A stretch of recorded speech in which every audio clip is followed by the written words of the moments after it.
शनि देव की कथा। एक समय स्वर्गलोक में सबसे बड़ा कौन के प्रश्न को लेकर सभी देवताओं में वाद विवाद प्रारंभ हुआ और फिर परस्पर भयंकर युद्ध की स्थिति बन गई। सभी देवता देवराज इंद्र के पास पहुंचे और बोले, हे देवराज, आपको निर्णय करना होगा कि 9 ग्रहों में सबसे बड़ा कौन है।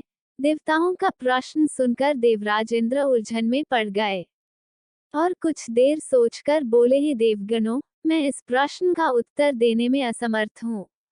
पृथ्वीलोक में उज्जैनी नगरी में राजा विक्रमादित्य का राज्य है। हम राजा विक्रमादित्य के पास चलते हैं क्योंकि वह न्याय करने में अत्यंत लोकप्रिय हैं। उनके सिंहासन में अवश्य ही कोई जादू है कि उस पर बैठकर राजा विक्रमादित्य दूध का दूध और पानी का पानी अलग करने का न्याय करते हैं। देवराज इंद्र के आदेश पर सभी देवता पृथ्वी लोक में उज्जैनी नगरी में पहुंचे। देवताओं के आगमन का समाचार सुनकर स्वयं राजा विक्रमादित्य ने उनका स्वागत किया। महल में पहुंचकर जब देवताओं ने उनसे अपना प्रश्न पूछा तो राजा विक्रमादित्य भी कुछ देर के लिए परेशान हो उठे, क्योंकि सभी देवता अपनी अपनी शक्तियों के कारण महान शक्तिशाली थे। किसी को भी छोटा या बड़ा कह देने से उनके क्रोध के प्रकोप से भयंकर हानि पहुंच सकती थी। तभी राजा विक्रमादित्य को एक उपाय सूझा और उन्होंने विभिन्न धातुओं स्वर्ण रजत कांसा तांबा सीसा रंगा जस्ता अभ्रक व लोहे के 9 आसन बनवाए। धातुओं के गुणों के अनुसार सभी आसनों को एक दूसरे के पीछे रखवाकर उन्होंने देवताओं को अपने अपने सिंहासन पर बैठने को कहा। सब देवताओं के बैठने के बाद राजा विक्रमादित्य ने कहा, आपका निर्णय तो स्वयं हो गया। जो सबसे पहले सिंहासन पर विराजमान है वही सबसे बड़ा है।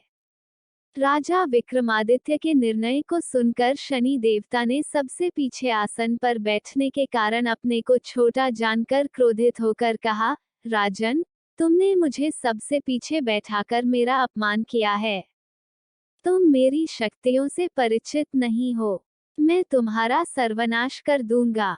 सूर्य एक राशि पर 1 महीने, चंद्रमा 2.25 दिन, मंगल 1.5 महीने, बुध और शुक्र 1 महीने, बृहस्पति 13 महीने रहते हैं, लेकिन मैं किसी राशि पर 7.5 वर्ष रहता हूँ। बड़े बड़े देवताओं को मैंने अपने प्रकोप से पीड़ित किया है।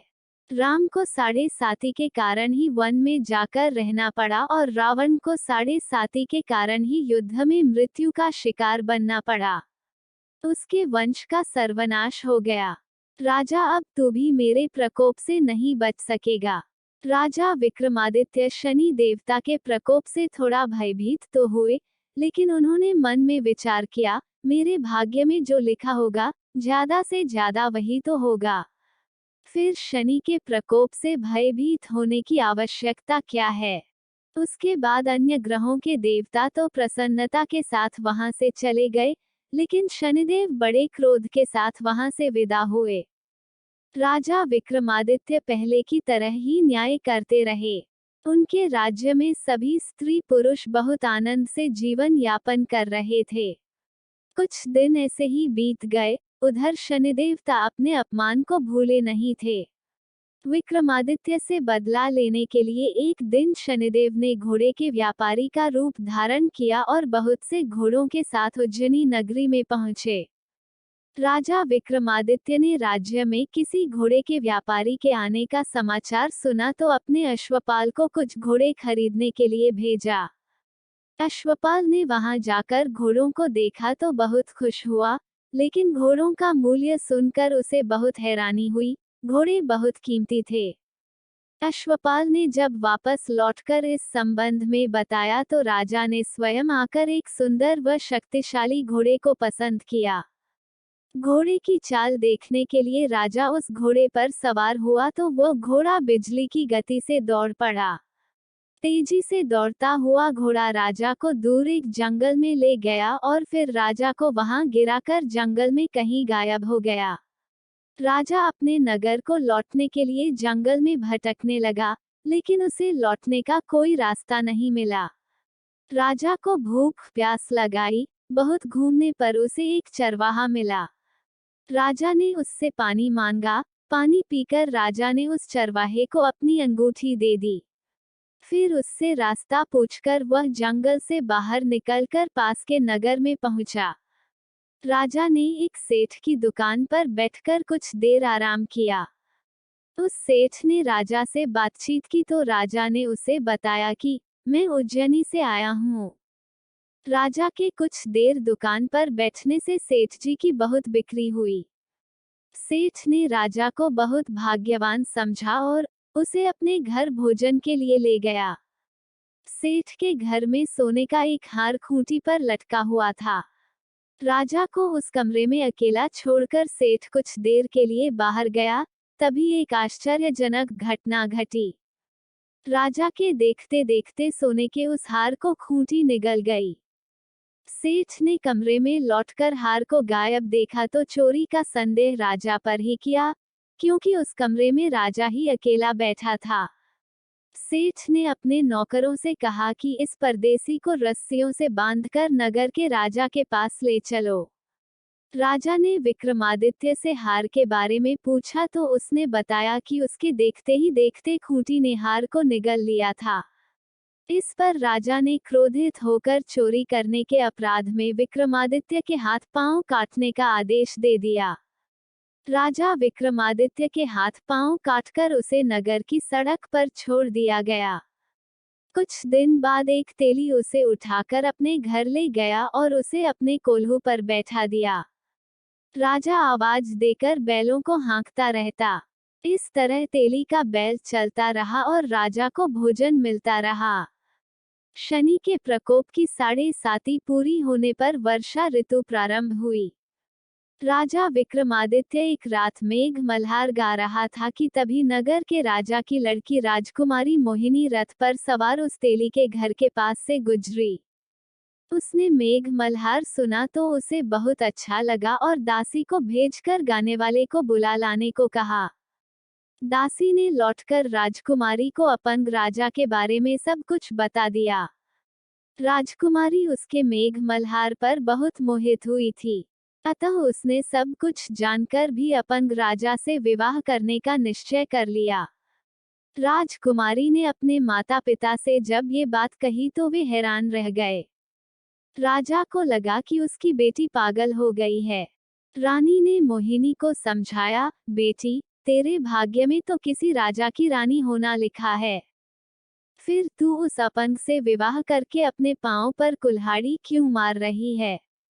राजा ने किसी सुंदर राजकुमार से उसका विवाह करने की बात कही, लेकिन राजकुमारी ने अपनी जिद नहीं छोड़ी। अपनी जिद पूरी कराने के लिए उसने भोजन करना छोड़ दिया और प्राण त्याग देने का निश्चय कर लिया। आखिर राजा रानी को विवश होकर अपंग विक्रमादित्य से राजकुमारी का विवाह करना पड़ा। विवाह के बाद राजा विक्रमादित्य और राजकुमारी तेली के घर में रहने लगे। उसी रात स्वप्न में शनिदेव ने राजा से कहा, राजा, तुमने मेरा प्रकोप देख लिया। मैंने तुम्हें अपने अपमान का दंड दिया है। राजा ने शनिदेव से क्षमा करने को कहा और प्रार्थना की, हे शनिदेव, आपने जितना दुख मुझे दिया है अन्य किसी को न देना। शनिदेव ने कुछ सोचते हुए कहा, राजा, मैं तेरी प्रार्थना स्वीकार करता हूँ। जो कोई स्त्री पुरुष मेरी पूजा करेगा, शनिवार को व्रत करके मेरी कथा सुनेगा, उस पर मेरी अनुकंपा बनी रहेगी, उसे कोई दुख नहीं होगा। शनिवार को व्रत करने और चींटियों को आटा डालने से मनुष्य की सभी मनोकामनाएं पूरी होंगी। प्रातःकाल राजा विक्रमादित्य की नींद खुली तो अपने हाथ पांव देखकर राजा को बहुत खुशी हुई। उसने मन ही मन शनिदेव को प्रणाम किया। राजकुमारी भी राजा के हाथ पांव सही सलामत देखकर आश्चर्य में डूब गई। तब राजा विक्रमादित्य ने अपना परिचय देते हुए शनिदेव के प्रकोप की सारी कहानी कह सुनाई। सेठ को जब इस बात का पता चला तो दौड़ता हुआ तेली के घर पहुंचा और राजा के चरणों में गिरकर क्षमा मांगने लगा। राजा ने उसे क्षमा कर दिया, क्या है कि यह सब तो शनिदेव के प्रकोप के कारण हुआ था। सेठ राजा को अपने घर ले गया और उसे भोजन कराया। भोजन करते समय वहां एक आश्चर्यजनक घटना घटी। सबके देखते देखते उस खूंटी ने वह हार उगल दिया। सेठ जी ने अपनी बेटी का विवाह भी राजा के साथ कर दिया और बहुत से स्वर्ण आभूषण, धन आदि देकर राजा को विदा किया। राजा विक्रमादित्य राजकुमारी मोहिनी और सेठ की बेटी के साथ उज्जैनी पहुंचे तो नगरवासियों ने हर्ष से उनका स्वागत किया। उस रात उज्जैनी नगरी में दीप जलाकर लोगों ने दिवाली मनाई। अगले दिन राजा विक्रमादित्य ने पूरे राज्य में घोषणा करवाई, शनि देव सब देवों में सर्वश्रेष्ठ हैं। प्रत्येक स्त्री पुरुष शनिवार को उनका व्रत करें और व्रत कथा अवश्य सुने। राजा विक्रमादित्य की घोषणा से शनिदेव बहुत प्रसन्न हुए। शनिवार का व्रत करने और कथा सुनने के कारण सभी लोगों की मनोकामनाएं शनिदेव की अनुकंपा से पूरी होने लगीं। सभी लोग आनंद पूर्वक रहने लगे। जय श्री शनिदेव। अगर कथा पसंद आई तो वीडियो को लाइक करें, चैनल को सब्सक्राइब करें तथा कमेंट में जय श्री शनिदेव अवश्य लिखें।